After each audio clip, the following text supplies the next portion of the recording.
The two biggest aspects are, number one, creating safety for people to be honest. So as the leader leading this or as a facilitator, it really needs to be understood that there's no repercussions for people to be honest. Once you create that safety, it's key. Otherwise, you're not going to have an honest discussion. And then the second component is that there's action that will actually be taken.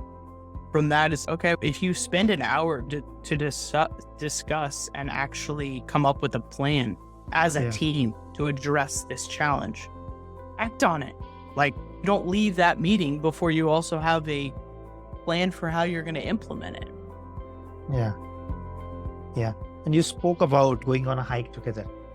Can you share what other methodologies, like maybe music, like there's a lot of other stuff which is normally absent in corporate office that you have relied upon to bring a different level of energy or conversations? Yeah, absolutely. There's so many drudging in-person experiences or like things that people, the reaction is eye roll or like that type of, and I hate that. Why are we doing that? That sucks. If we're making the investment to bring people together, let's create the best experience possible. I do utilize natural serotonin boosts, which involves sunlight. Take people outside of a conference room where you could be outside in a grassy field and actually sit in a circle like we used to kids. There's an aspect of camaraderie that we access in our brain when we're almost engaging in this childlike behavior that's reminiscent of an older time. It just doesn't make it so stiff. That's the whole thing, is like we put on so much armor on ourselves when we enter the workplace. It's this armor of how we need to comport ourselves to survive, to not get fired. And there's just these layers of armor, and it's like creating the safety to just be ourselves, if that's what a company is allowed, our authentic selves. But there's one other thing I wanted to add, and that is there's a real awesome thing called the reminiscence bump. Have you heard of this before? No, I haven't.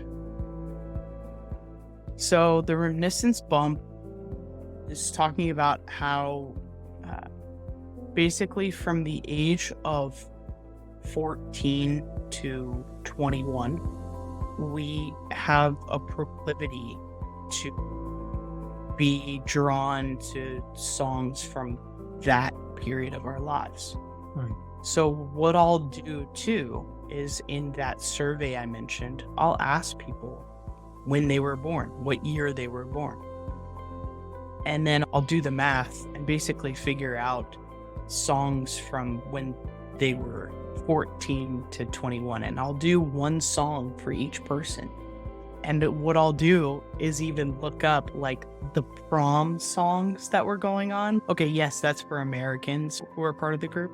Even I've looked up songs in India that were popular at that time period for certain participants in the offsites. And it's really fun to see the look on someone's face when you play a song and involve that just in the background of, or in a particular game from their childhood, because they have this like real joy on their face from it.